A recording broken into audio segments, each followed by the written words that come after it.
रामपुर नामक गांव में गुड्डू नाम का एक गरीब लकड़हारा रहा करता था। पूरे गांव में घर घर लकड़ियां पहुंचाया करता था और उसी से जो भी पैसे मिलते अपनी बीमार माँ और अपना गुजर बसर किया करता था। एक दिन गुड्डू जंगल से कुछ लकड़ियां लेकर गांव के एक आदमी के घर जाता है।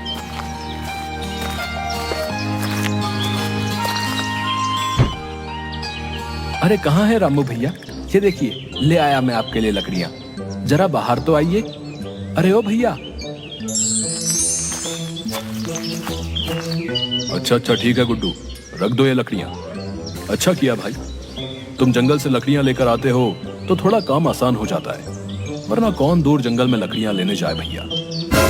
अच्छा ये लो रखो, तुम्हारे 2 आने।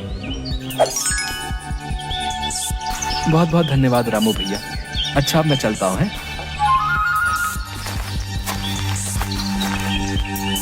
जिसके बाद गुड्डू फिर से कुछ लकड़ियां लेकर गांव के एक दूसरे घर जाता है।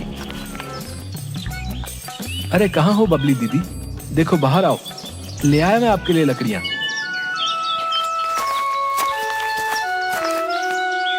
अरे आ गया तो गुड्डू, अच्छा किया, ले आया लकड़ियां। अब मुझसे तो जंगल जाया नहीं जाता, तू लकड़ियां ले आता है तो मदद हो जाती है। रुक, मैं अभी आई। हाँ बस अभी आती हूँ।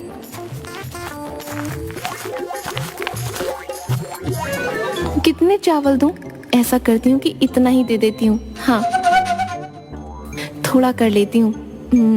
वैसे भी लकड़ियां कौन सी ज्यादा लाया है, जितना काम उतना दाम।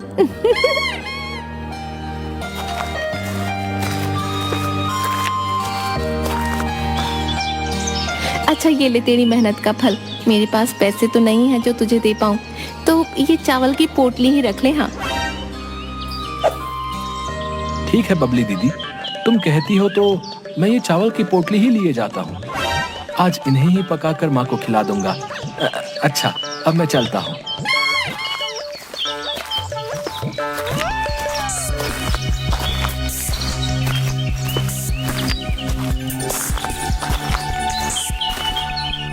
अरे आ गया बेटा, कब से तेरी राह देख रही थी। बहुत जोरों की भूख लगी है, अब और नहीं सहा जाता बेटा। चल फिर नहीं सकती हूँ तो भोजन ही क्या पकाऊंगी बेटा। अरे माँ तुम क्यों चिंता करती हो, मैं बस अभी तुम्हारे लिए भोजन पका कर लेकर आता हूँ। जिसके बाद गुड्डू एक चूल्हे पर बबली दीदी के दिए गए चावल की पोटली से चावल पकाकर अपनी माँ को देता है। ये लो माँ, खा लो भोजन। देखो आज बबली दीदी ने जो चावल दिए थे, मैंने उनसे ही तुम्हारे लिए भोजन बना दिया। ये लो खाओ। अरे वाह बेटा, बहुत ही स्वादिष्ट भोजन बनाया है तूने। वाह, पर लगता है आज का सारा भोजन मुझे ही दे दिया। रोज तो ऐसा ही करता है तू, कहीं मैं भूखी ना रह जाऊं तो अपने हिस्से का भी मुझे ही दे देता है। कितनी अभागी हूँ मैं। एक तो मेरी ये बीमारी, तुझ पर बोझ बन गई हूँ। हाय, न जाने हमारी ये लाचारी कब खत्म होगी, कब ऊपर वाले को हम पर दया आएगी। अरे माँ तुम दुखी क्यों होती हो? देखना जल्द ही सब ठीक हो जाएगा। अच्छा तुम अब आराम करो माँ और सो जाओ, रात बहुत हो चुकी है। जिसके बाद दोनों अपनी झोपड़ी में सो जाते हैं। अगली सुबह होती है। राजू फिर से लकड़ियां लेने जंगल जाता है।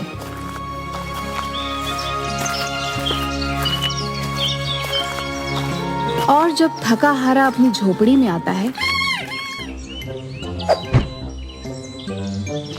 तो देखता है कि उसकी माँ जोर जोर से चिल्ला रही होती है और गांव के कुछ लोग उसके पास खड़े होते हैं। हाय, इतना पेट दर्द हो रहा है और बहुत दर्द हो रहा है। लगता है अब मैं और नहीं जी पाऊंगी, बस अब और नहीं सहा जाता। हाय, न जाने क्या भाग्य पाया है मुझ अभागी ने भी। बेचारी निर्मला काकी अपनी बीमारी के कारण बहुत दुख सहती है, न जाने कब ऊपर वाला इसकी सुनेगा। अरे माँ तुम दुखी मत हो, मैं बस अभी वैद्य जी से तुम्हारे लिए दवा लेकर आता हूँ, फिर तुम जल्दी ठीक हो जाओगी। हाँ बस अभी आया।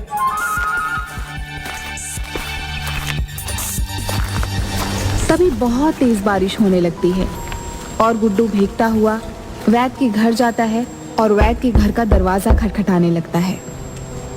वैद्य जी, दरवाजा खोलिए। क्या कोई है इस घर में? दरवाजा खोलिए।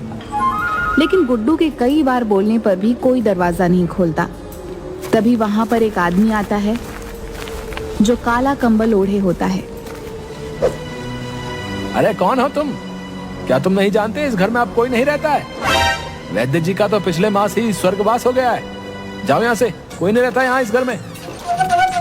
अरे लेकिन मुझे वैद्य जी से अपनी माँ के लिए दवा लेनी थी। मेरी माँ की तबीयत ठीक नहीं है। अब आखिर मैं कहाँ जाऊंगा? पूरे गांव में वही एक वैद्य जी थे, अब वो भी नहीं रहे तो भला अब मैं माँ के लिए दवा कहाँ से लाऊं? मेरी माँ की तबीयत तो बिल्कुल भी ठीक नहीं है। ओह अच्छा, तो यह बात है। चलो तुम मेरे साथ चलो। यहाँ से कुछ दूरी पर एक साधु बाबा रहते हैं, वो जरूर तुम्हारी कोई मदद कर सकते हैं। चलो मेरे साथ।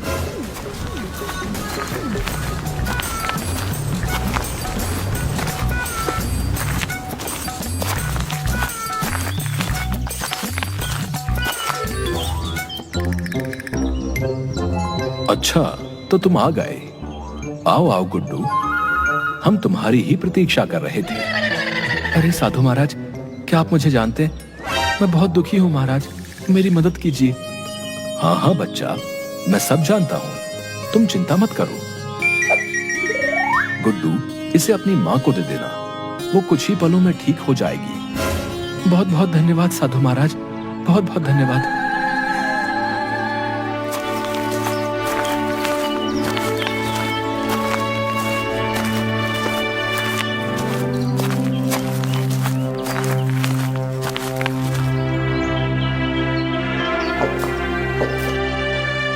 गुड्डू की माँ बिल्कुल ठीक हो जाती है। अरे वाह माँ, तुम बिल्कुल ठीक हो गई। वाकई साधु बाबा की दी हुई जड़ी बूटी ने अपना काम कर दिया माँ। हाँ बेटा, ये देख, अब मैं बिल्कुल ठीक हो गई हूँ। अब तो मेरा पेट भी दर्द नहीं कर रहा है। हाँ, और ये क्या, अब तो मैं चल फिर भी सकती हूँ। वाह वाह, वाकई तेरी मुझे ये दी गई जड़ी बूटी तो चमत्कारी है बेटा, चमत्कारी। हाँ हाँ माँ, तुम सही कहती हो। साधु बाबा कोई साधारण नहीं बल्कि बहुत ही शक्तिशाली बाबा है। मैं फिर से उनके पास उनका धन्यवाद करने अवश्य ही जाऊंगा। उनकी दी गई जड़ी बूटी से तुम ठीक हो गई माँ। अगली सुबह गुड्डू फिर से साधु के पास जाता है, जहाँ साधु अपनी ध्यान मुद्रा में बैठा होता है। साधु बाबा, आंखें खोलिए। साधु बाबा, सच में बाबा, आपकी दी गई जड़ी बूटी कमाल कर गई। मेरी माँ ठीक हो गई बाबा, आपका बहुत बहुत धन्यवाद। साधु बाबा जोर जोर से हंसने लगता है। ये तो होना ही था। हमारी दी कोई भी चीज अपना असर ना करे, ये हो नहीं सकता। अपनी कई वर्षों की तपस्या से हमने परम ज्ञान प्राप्त किया है, लेकिन इसके बावजूद भी कई दिनों से हम बहुत दुखी हैं। ये आप क्या बोल रहे हैं बाबा? आप और दुखी? आखिर क्यों? क्या बात है जो आपको दुखी कर रही है? बताओ मुझे।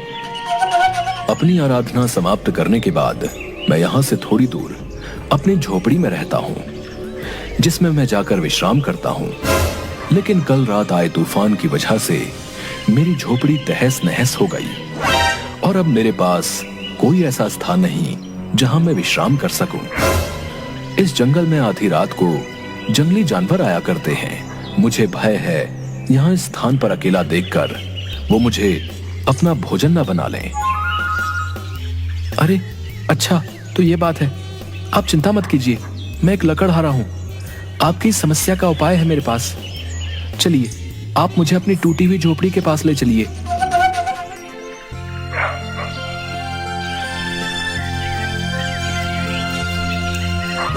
अभी रुकिए साधु बाबा, मैं बस अभी आया। हाँ, अभी आया। जिसके बाद गुड्डू जंगल जाता है और कुछ लकड़ियाँ और घास फूस लेकर साधु बाबा के पास आता है और फिर से साधु बाबा की टूटी झोपड़ी बनाने लगता है। और देखते ही देखते वह फिर से साधु बाबा की बहुत सुंदर झोपड़ी बना देता है। ये लीजिए बाबा, आपकी झोपड़ी बनकर तैयार हो गई है। ये पहले से काफी मजबूत और सुंदर बन गई है। देखिए, अब आप इसमें आराम से विश्राम कर पाएंगे। हाँ सच में, तुमने तो बहुत ही सुंदर झोपड़ी बना दी। अब हम इसमें अच्छे से विश्राम कर पाएंगे। हमें किसी जंगली जानवर का भी कोई भय नहीं होगा। वाह, हम तुमसे बहुत खुश हुए। बताओ, तुम्हारी क्या इच्छा है? हम अवश्य ही पूरा करेंगे। बताओ हमें। क्या सच में आप ऐसा कर सकते हैं? तो साधु बाबा, मुझे कोई ऐसी वस्तु दे दीजिए जिससे मेरी बूढ़ी माँ को कभी भूखा न रहना पड़े। बस कोई ऐसी वस्तु दे दीजिए बाबा। अच्छा, तो ये इच्छा है। ठीक, तुम्हारी ये इच्छा मैं अवश्य पूरी करूंगा। और तभी साधु बाबा की शक्ति से वहाँ एक चमकती हुई कड़ाही आ जाती है। ये लो गुड्डू, ये एक चमत्कारी कढ़ाई है। जब भी तुम्हें अपनी बूढ़ी माँ के लिए भोजन की आवश्यकता होगी तो ये चमत्कारी कढ़ाई तुम्हारी सहायता करेगी। तुम इससे जो भी वस्तु मांगोगे वो तुम्हें मिल जाएगी। सच में बाबा, आप सच बोल रहे हैं? मैं इस चमत्कारी कढ़ाई से जो भी मांगूंगा ये कढ़ाई मुझे देगी? हाँ बेटा, तुम जो भी मांगोगे वही देगी। लेकिन याद रखना, जरूरत से ज्यादा लालच सदैव ही विनाश की ओर ले जाता है। अत्यधिक लालच का फल हमेशा ही बुरा होता है। बेटा, बाकी सब तो माया है, माया। हाँ बाबा, मैं ध्यान रखूंगा। आपने जो कहा मैं वो समझ गया। मैं समझ गया। बहुत बहुत धन्यवाद आपका बाबा। अब मैं चलता हूँ।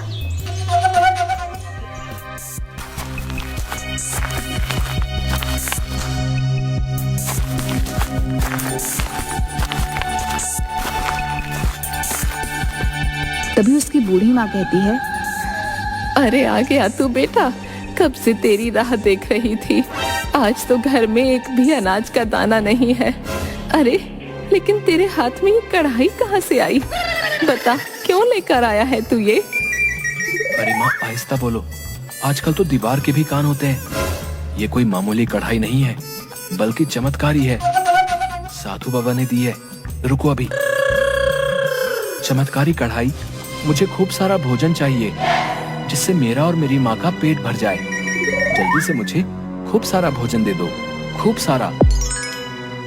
अरे वाह बेटा, तू तो बिल्कुल सच बोल रहा था।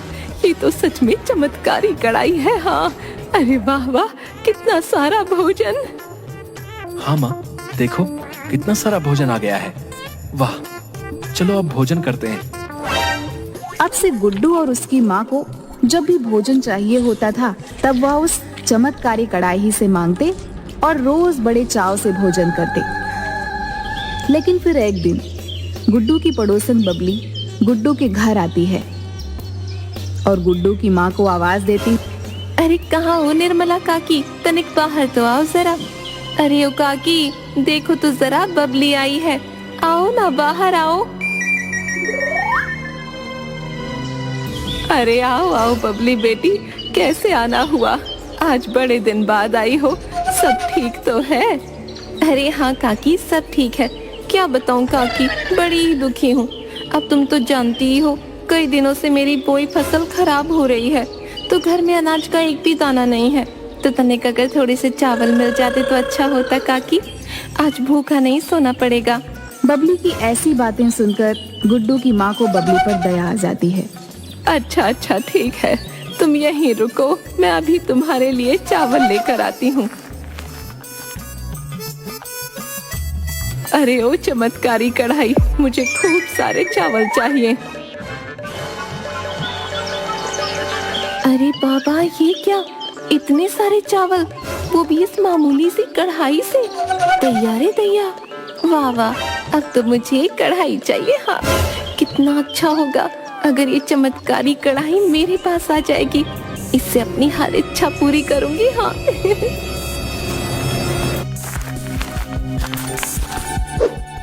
बहुत बहुत धन्यवाद काकी, तुम सच में कितनी अच्छी हो।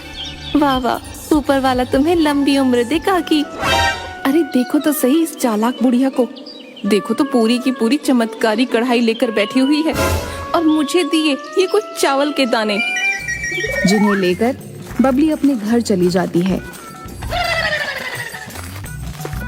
थोड़ी देर बाद बबली चुपके से फिर से आती है और चुपके से रसोई में आती है जहां वह चमत्कारी कढ़ाई रखी होती है। तुझे पाकर तो मुझे सब कुछ मिल जाएगा। हाँ अच्छा, इससे पहले मुझे वो बुढ़िया देख ले, मुझे चमत्कारी कढ़ाई ले जानी होगी।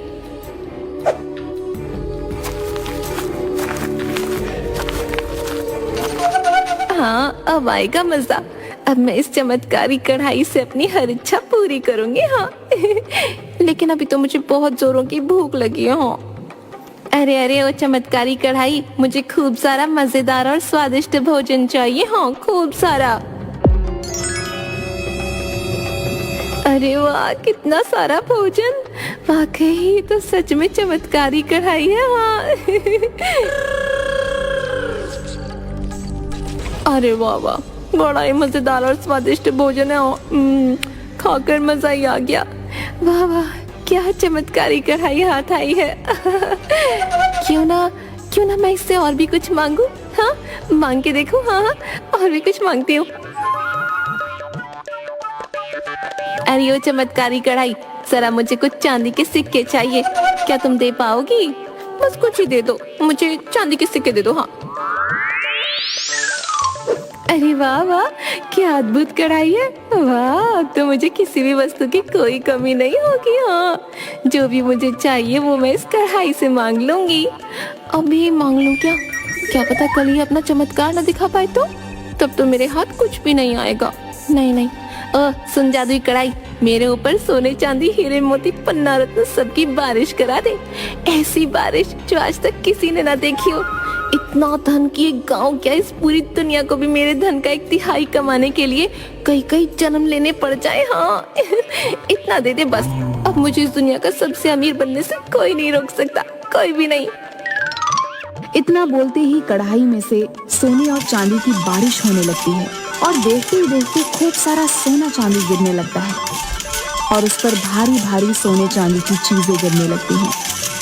लगातार भारी चीजों से बबली पे चोट लगने लगती है। तभी गाय भैंसों की आवाज सुन वो बाहर आती है। जैसे ही बबली घर के बाहर जाती है तो उसके तबेले में आग लग चुकी होती है और उसकी गाय भैंसें इधर उधर भाग रही होती हैं। तभी पूरे तबेले में आग लग जाती है और जैसे ही वो कुछ सोचती है, इतने में उसका सारा घर जलकर राख हो जाता है। अरे अरे, ये क्या हुआ? हाय, ये आग कैसे लग गई? अरे ये क्या हो गया? अरे मेरा धन। अरे ये क्या हो गया? मेरा सारा धन और वो चमत्कारी कढ़ाई इस आग में जलकर खाक हो गई।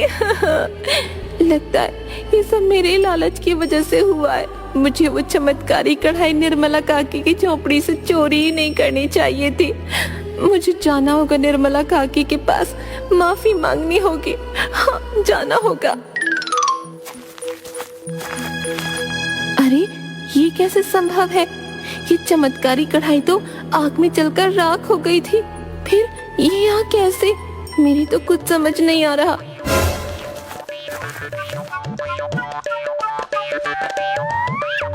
अरे ये चमत्कारी कढ़ाई तो मैं चुरा कर अपने साथ ले गई थी, जिसके बाद ही मेरे साथ ये सब कुछ हुआ।